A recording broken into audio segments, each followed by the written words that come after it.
Shalom saudari, kita mulai lagi pendalaman Alkitab kita minggu ini dengan seri menghormati Tuhan lewat kegagalan manusia, dan tema hari ini adalah manusia daging dan kita ambil dari Simpson. Kita lanjut aja, cerita Simpson itu kita diawali dalam Hakim-Hakim, saudara. Dia adalah salah satu hakim yang memerintah di Israel sebelum masa raja. Dan cerita tentang Simpson ini adalah menarik karena dia diceritakan sejak lahir. Hakim-hakim lain belum, tidak diceritakan seperti itu ya. Otniel, Ehud maupun Deborah, Gideon yang kita kenal, Yefta tidak pernah diceritakan secara detail kelahirannya. Tapi Simpson diceritakan. Dia satu-satunya diceritakan kelahirannya, dan bahkan sejak lahirnya diberitahu tujuannya untuk apa, yaitu penyelamatan orang Israel dari tangan orang Filistin. Jadi dia sudah disiapkan untuk ini. Oke, kemudian juga dialah satu-satunya hakim yang mendapatkan kekuatan yang adikodrati. Bahkan dalam satu cerita, satu saat dia bisa mencabik-cabik seekor singa dengan tangan kosong. Yang lain nggak punya. Bahkan kalau Anda baca Gideon ketika ditemui malaikat Allah, dia sedang sembunyi ketakutan. Karena dia merasa nggak punya apa-apa, nggak ada kekuatan apa-apa, saudara. Tapi Simpson mempunyai kekuatan adikodrati yang dari Tuhan. Tapi masalah Simpson adalah di dalam matanya, ataupun kita dalam Hakim-Hakim 14 ayat 1-3 kita ngelihat suatu ketika dia melihat di Timna ada seorang Filistin, gadis Filistin yang dia sukai. Dia tidak menjaga apa yang dia lihat. Dia melihat segala sesuatu yang dia sukai. Yang dia sukai di sini artinya yang bersifat hasrat daging saja. Jadi permulaan kejatuhan dari Simpson adalah dia tidak menjaga apa yang dia lihat, sehingga yang dia lihat adalah hal-hal yang daging. Lalu inilah ketika dia mau melihat wanita itu hanya dari paras atau apapun juga ya saudara, dia mau itu jadi istrinya karena dia kusukai, saudara. Karena inilah keinginan daging. Dari melihat dia menginginkan hal yang daging. Lalu kemudian dari itu nggak berhenti saja sampai situ ya. Manusia daging ini memang saudara nggak peduli dengan hukum. Karena perintah Tuhan juga sudah menentukan bahwa orang Israel nggak boleh kawin dengan bangsa-bangsa lain. Tapi Simpson melanggar aja. Dan suatu ketika pada akhirnya ketika dia sudah mengalahkan singa, dan suatu ketika dia ingat, dia kembali. Anda baca dalam Hakim-Hakim 14 8-9. Nanti Anda baca secara detail ayat-ayat yang saya sebut tadi. Tetapi sekarang untuk menyingkat waktu, kita ngelihat aja. Suatu ketika dia kembali ke sana untuk kawin dengan wanita yang dia suka itu. Lalu dia menyimpang melihat bangkai singa itu yang pernah dia bunuh dengan tangan kosong. Kenapa dia menyimpang? Saya percaya ini adalah karena kesombongan. Dia ingin kembali melihat kehebatan dia. Mungkin dia pergi juga bukan dengan diri dia sendiri, dengan orang lain, walaupun di sini nggak disebut. Ada orang lain, dia mau kasih unjuk kehebatannya. Inilah akhirnya dia mempunyai keangkuhan hidup, saudara-saudara. Ya, dan ini sesuai dengan firman Tuhan di dalam 1 Yohanes 2:16, ini ada di dunia. Ya, dunia dengan segala keinginannya itu adalah keinginan daging, keinginan mata, dan keangkuhan hidup. Ini yang dialami oleh Simpson, saudara-saudari. Ya. Nah, kemudian kita melihat sesungguhnya itu yang dilakukan Simpson, tetapi ada akar masalahnya. Ya, dan ini untuk kita bisa ngerti akar masalah Simpson di apa. Kita ngelihat satu persatu. Dalam Hakim-Hakim 14 ayat 12-13, ya. Ketika dia dalam pernikahan dengan gadis Filistin itu, dia bikin teka-teki dengan hadiah yang luar biasa, saudara-saudari, yang bukan dia milikin. Nah, ini adalah suatu sikap yang sangat takabur. Dia memberikan teka-teki, dia anggap orang gak bakal ada yang bisa jawab, dan dia menyediakan hadiah yang tidak ada pada dia. Karena dia merasa takabur, dirinya hebat, saudara-saudari. Kemudian dalam Hakim-Hakim 14 ayat 19-20, ya, ketika akhirnya teka-tekinya itu diketahui dengan cara menipu Simpson lewat istrinya, maka di sini ya dikatakan dia marah, amarah yang menyala-nyala. Saudara, Pak Simpson memiliki masalah dengan temperamen. Amarah itu beda dengan marah. Ya, amarah itu adalah suatu marah yang nggak bisa ditahan dan terus bernyala. Ya, Anda ngelihat di situ dari keakibat karena keangkuhannya, dia menjanjikan sesuatu yang bukan miliknya, akhirnya dia melakukan hal yang lebih lagi, dia bunuh orang untuk buat dirinya tetap kelihatan hebat, saudari. Karena tadi sesuatu dari ketakaburannya, karena tadi dia janjikan hadiah yang tidak ada pada diri dia. Oke, karena dia merasa dia bisa lebih dari mereka.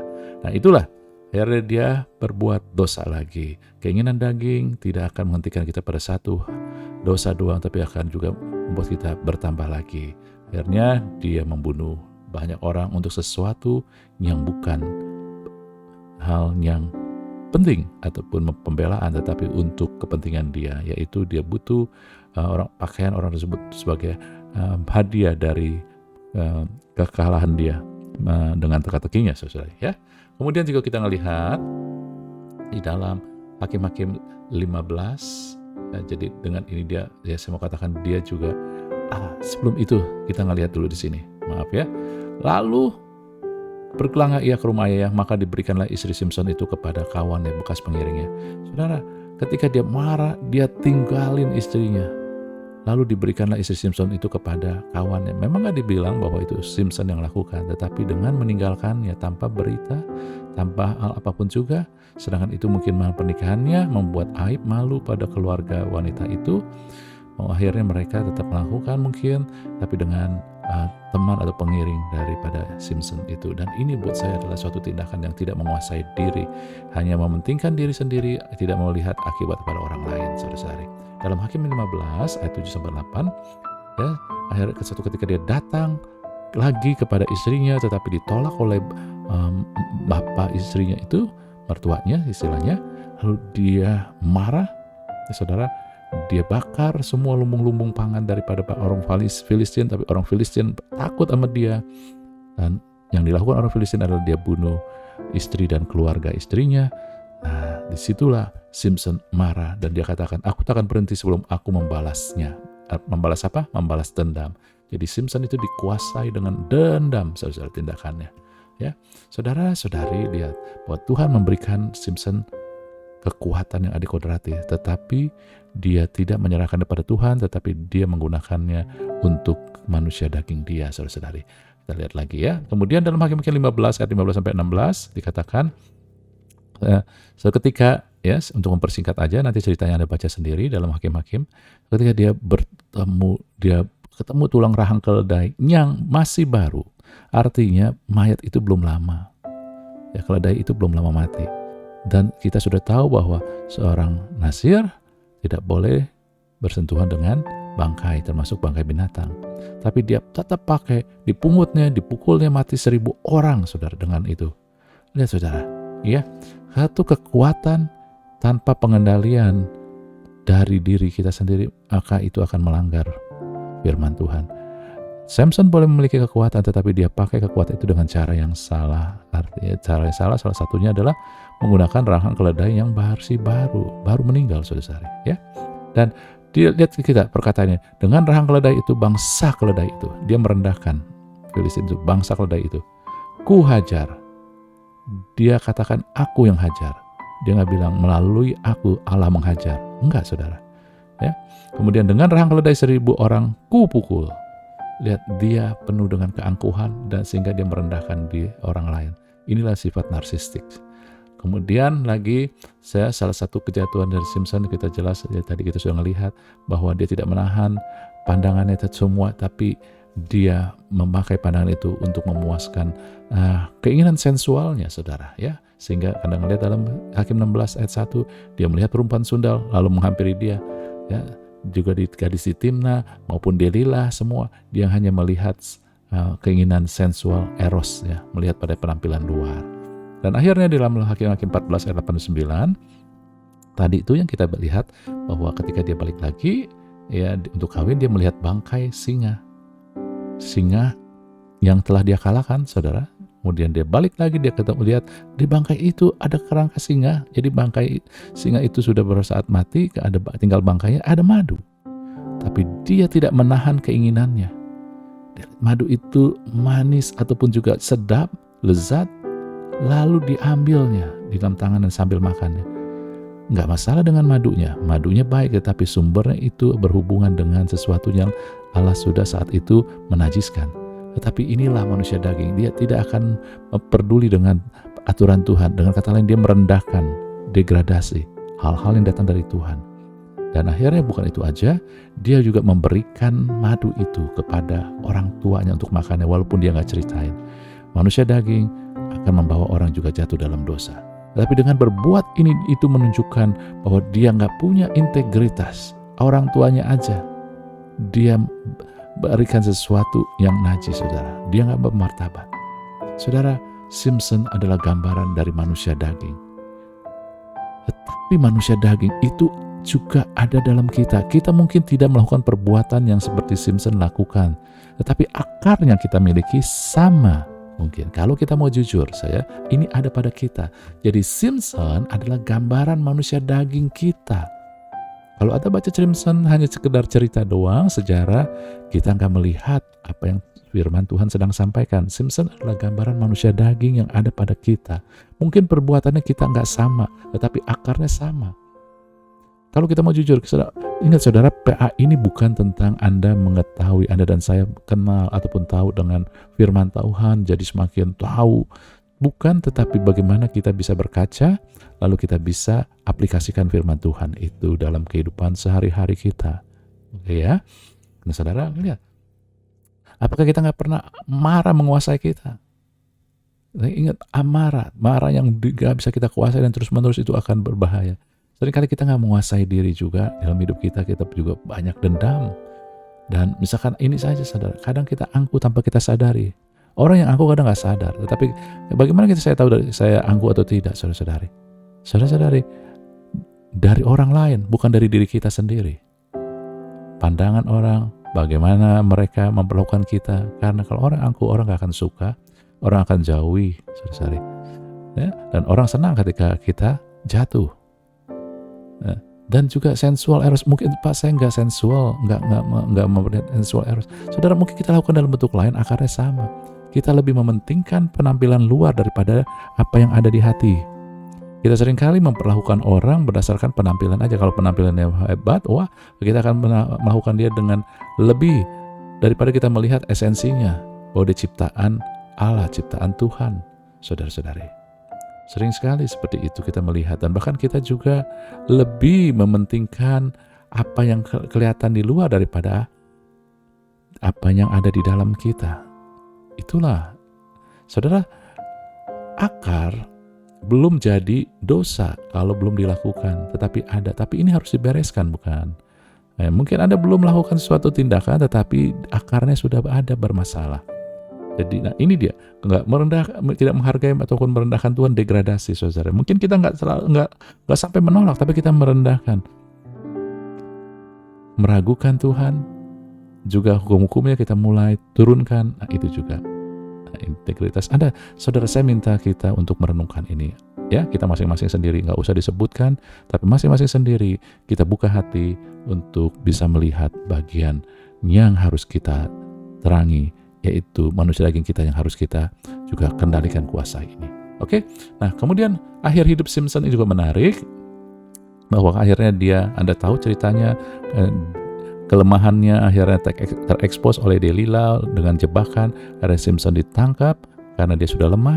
Ya, saudara, kemudian dia dibutakan, dipenjara, dijadikan penghibur, ya, jadi kayak badut, saudara.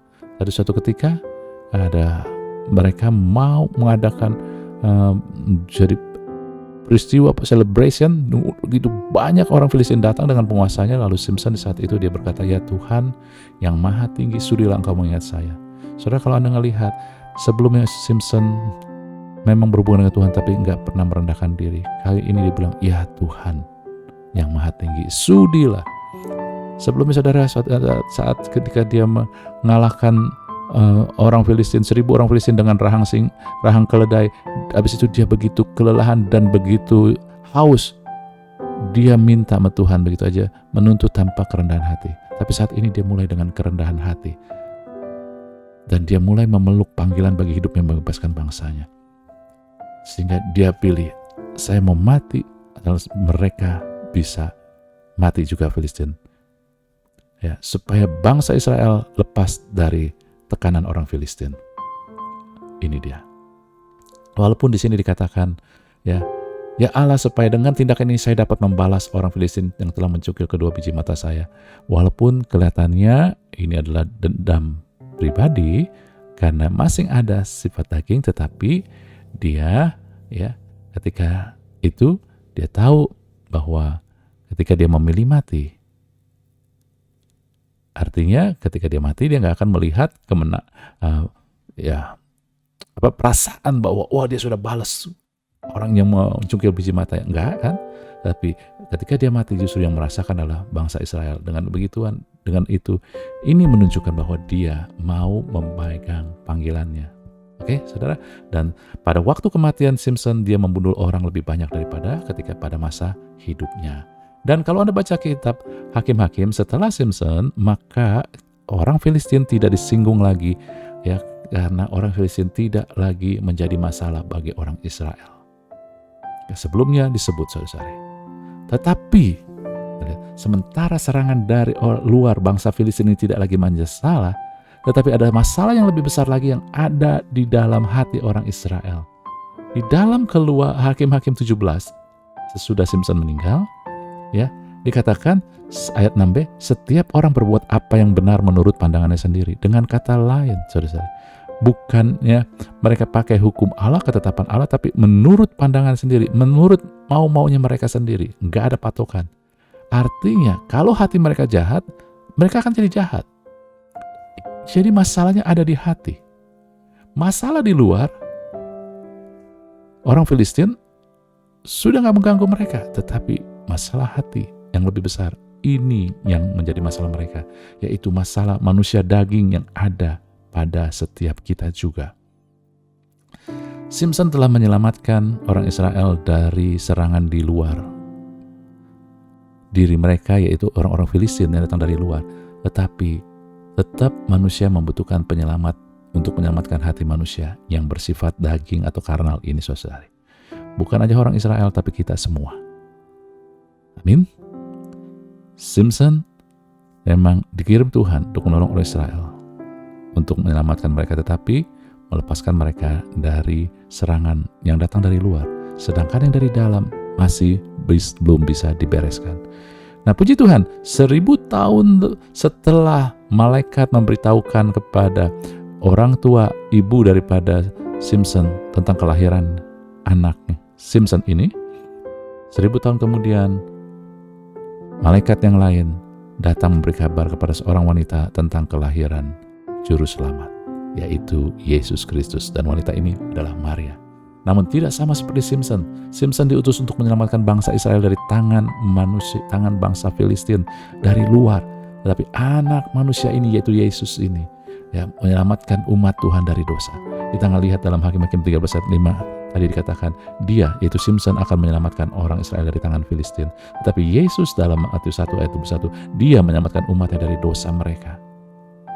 Dosa dimulai dari dalam. Ketika Tuhan mati buat kita, saudara-saudari, ya, itu dia. Tuhan menyelamatkan kita dari dalam. Betul dimulai dengan roh kita. Ketika kita terima Yesus, roh kita diperbarui.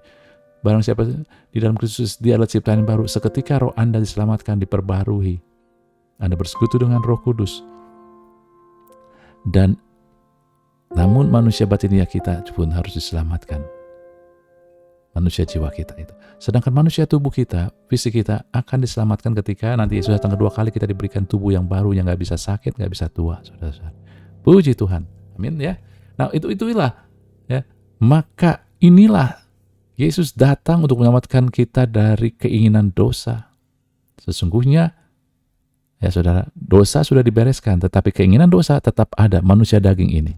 Paulus menyatakan seperti ini dalam Matius 7 ayat 21-25. Demikian aku dapati hukum ini, jika aku menghendaki berbuat baik, yang jahat ada padaku. Sebab di dalam batinku aku suka hukum Allah, tapi dalam anggota-anggota tubuhku aku melihat hukum lain yang berjuang melawan hukum akal budiku dan membuat aku menjadi tawanan hukum dosa yang ada dalam anggota-anggota tubuhku. Saudara, sebelum lanjut saya mengatakan, ketika kita baca ini jangan ngelihat secara literal bahwa anggota tubuhku ini adalah tubuh kita, bukan, tetapi ini bicara tentang manusia daging. Sedangkan manusia batin adalah manusia inside kita, saudara, ya, di dalam kita ini. Nah, Manusia daging ini, saudara, yang berusaha menawan, keinginan daging masih ada. Aku manusia celaka, siapa yang dapat melepaskan aku dari tubuh maut ini? Bukan tubuh yang kita lihat ini, tetapi adalah keinginan daging ini. Syukur kepada Allah oleh Yesus Kristus Tuhan kita. Kita ada sekarang, tak ada jawaban yang bisa melepaskan itu, Yesus, saudari. Oke, bagaimana? Nanti kita akan lihat. Tapi kita akan melihat dulu betapa kita bersyukur bahwa lewat kegagalan Simpson, kita bisa lebih menghormati Yesus Kristus. Saudara, Simpson, kita akan bandingkan Simpson dengan Yesus. Walaupun mereka sama-sama mendapat pemberitaan malaikat tentang kelahiran mereka, tapi hanya Yesus yang disambut dengan sukacita bala tentara surga. Itu adalah Lukas 2 ayat 13-14. Itu ayat Natal yang terkenal. Kita sedang menjelang masa Natal.